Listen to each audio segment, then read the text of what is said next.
So hello friends, এই চ্যানেলে তোমাদের সবাইকে আরও একবার স্বাগত। তো আজকের ভিডিওতে আমি কিছু ইম্পর্টেন্ট আপডেট তোমাদের সাথে শেয়ার করব।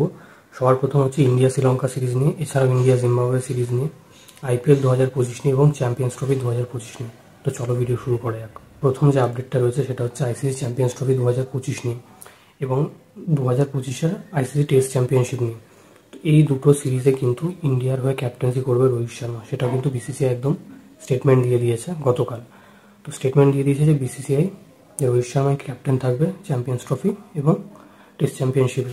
অনেক জল্পনা শুরু হয়েছিল যে রোহিত শর্মা রিটায়ারমেন্ট নেওয়ার পর যে কে ক্যাপ্টেন্সি করবে ইন্ডিয়ার হয়ে নেক্সট ফিউচার ওয়ানডে এবং টেস্টে। সব জল্পনার অবসান ঘটিয়ে BCCI নিউজটা পাবলিশ করে দিল যে রোহিত শর্মা ক্যাপ্টেন থাকবে চ্যাম্পিয়ন্স ট্রফি এবং টেস্ট চ্যাম্পিয়নশিপে। নেক্সট যে আপডেটটা রয়েছে সেটা হচ্ছে গৌতম গম্ভীরকে নিয়ে। তো গৌতম গম্ভীর গত পরশুদিন কলকাতার ইডেন গার্ডেনে আসে এবং তাদের ফেয়ারওয়েল সেলিব্রেশন হয় KKR-এর সাথে তার। আর সেই ফেয়ারওয়েল সেলিব্রেশনের ভিডিও এখনও পাবলিশ হয়নি। যেই মুহূর্তে BCCI ঘোষণা করবে গৌতম গম্ভীরকে অ্যাজ আ হেড কোচ, সেই মুহূর্তেই কিন্তু গৌতম গম্ভীর KKR ম্যানেজমেন্ট সেই ভিডিওটা পাবলিশ করে দেবে। এবং সবথেকে বড় কথা হচ্ছে KKR থেকে ছাড়ার পর গৌতম গম্ভীর প্রথম কোচ করবে ইন্ডিয়া টিমের শ্রীলঙ্কা সিরিজে। তো থার্ড আপডেট যেটা রয়েছে সেটা হচ্ছে ইন্ডিয়া শ্রীলঙ্কা সিরিজ নিয়ে। তো সম্ভবত ইন্ডিয়া শ্রীলঙ্কা সিরিজে কিন্তু রোহিত শর্মা, বিরাট কোহলি এবং জাসপ্রীত বুমরাহকে রেস্ট দেওয়া হতে পারে। তো এটা এখনও কনফার্ম নিউজ নয়, কারণ এখনও পর্যন্ত BCCI কিন্তু স্কোয়াড ঘোষণা করেনি। কিন্তু এটা মোটামুটি 90% কনফার্ম যে হয়তো এই তিনজন প্লেয়ারকে রেস্ট দেওয়া হতে পারে। আর এটা ওয়ার্কলোড ম্যানেজমেন্টের জন্য অনেকাংশে ঠিক হোক, কারণ এই তিনজন এমন প্লেয়ার যাদের বয়সও বাড়ছে এবং যাদেরকে রিজার্ভ করে খেলানোটাই বেটার অপশন। তো গৌতম গম্ভীর যেই সিরিজে ফার্স্ট কোচ হিসেবে তার অভিষেক করবে ইন্ডিয়া টিমে, সেই সিরিজে কিন্তু খেলবে না হয়তো রোহিত শর্মা, বিরাট কোহলি এবং জাসপ্রীত বুমরাহ। এখন দেখা যাক যে স্কোয়াড ঘোষণার পর এই নিউজটা কনফার্ম হবে। নেক্সট যে আপডেটটা রয়েছে সেটাও শ্রীলঙ্কা সিরিজ নিয়ে। তো শ্রীলঙ্কা সিরিজে হয়তো সানাথ জয়সূরিয়াকে আমরা দেখতে পারি হেড কোচ হিসেবে শ্রীলঙ্কার। হ্যাঁ, সানাথ জয়সূরিয়া একজন প্লেয়ার হিসেবে যথেষ্ট ভালো পারফরমেন্স দিয়ে এসেছেন তার সময়, ব্যাটিংয়ের সাথে হোক বোলিংয়ের সাথে হোক। একজন পার্ট টাইম বলার ছিলেন তিনি। তো এখন কোচ হিসেবে তিনি কেমন পারফর্ম করে এটাই দেখার বিষয়। তো এখন সম্ভবত এই নিউজটা ছড়াচ্ছে যে সানাথ জয়সূরিয়া হয়তো কোচ হিসেবে দেখা যেতে পারে শ্রীলঙ্কার টিমের, আর এই সিরিজ থেকেই হয়তো তার অভিষেক হতে পারে। ফিফথ আপডেট যেটা রয়েছে সেটা হচ্ছে ইন্ডিয়া জিম্বাবুয়ে সিরিজ নিয়ে। ফাইনালি জিম্বাবুয়েতে পৌঁছালো বারবাডোস থেকে আমাদের যশস্বী জয়সওয়াল, সঞ্জু স্যামসন এবং শিবম দুবে।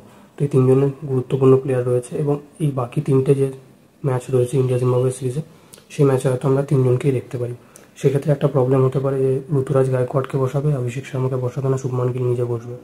তো এটা একটা কনফিউশন হতে পারে। তো দেখা যাক যে কালকে যে ম্যাচটা রয়েছে সেই ম্যাচে কোন টিম খেলায়। তো এবার আসি IPL 2025-এর কথায়। তো IPL 2025-এ কিন্তু RCBর ব্যাটিং কোচ হিসেবে দেখা যেতে পারে দীনেশ কার্তিককে।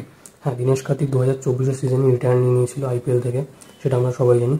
যেই মুহূর্তে সে রিটায়ার নেয় 2024 IPL থেকে, সেই মুহূর্তেই তাকে অ্যাপ্রোচ করা হয় RCB টিম ম্যানেজমেন্টের থেকে যে RCB 2025-এর ব্যাটিং কোচ হিসেবে তাকে নিয়োগ করার জন্য, এবং সে সেই অফারটা অ্যাকসেপ্ট করে এবং 2025-এ আমরা RCBর ব্যাটিং কোচ হিসেবে আমরা দেখতে চলেছি দীনেশ কার্তিককে। নেক্সট আপডেটটাও রয়েছে IPL 2025 নিয়ে। তো IPL 2024 পর্যন্ত যে কোনো একটা টিমের পার্সে থাকতো 90 কোটি করে। সেই 90 কোটির মধ্যে থেকে তাদের 25টা প্লেয়ার কিনতে হতো, কিন্তু এবার সেটা বদলানো হয়েছে। সেটা হয়তো 100 থেকে 120 কোটি হতে পারে।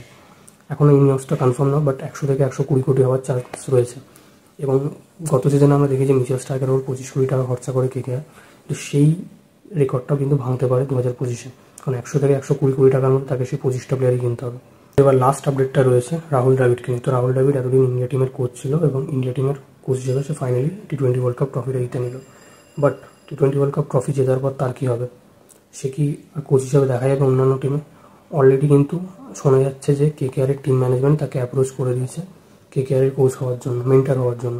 কারণ কোচ তো রয়েছেন, তো মেন্টার হওয়ার জন্য তাকে অ্যাপ্রোচ করা হয়েছে। এখন রাহুল দ্রাবিড়ের থেকে কোনো রকমের কনফার্মেশন আসেনি। দেখার বিষয় যে রাহুল দ্রাবিড়কে আমরা পরের বার KKR-এর কোচ হিসাবে দেখতে পারি নাকি অন্যান্য টিমের কোচ হিসাবে দেখব। তো সবথেকে বড় কথা হচ্ছে কোনো না কোনো টিমের কোচ হিসাবে বা মেন্টার হিসেবে তিনি তো থাকবেন IPL-এ। এই দেখার বিষয় যে কোন দলের মেন্টার হিসেবে তিনি থাকেন। তো এই ছিল আজকের ভিডিওতে। ভিডিওটা ভালো লেগে থাকলে লাইক করো, শেয়ার করো, চ্যানেলটাকে সাবস্ক্রাইব করে বেল আইকনটা বাজিয়ে দাও। দেখা হচ্ছে পরের ভিডিওতে। বাই।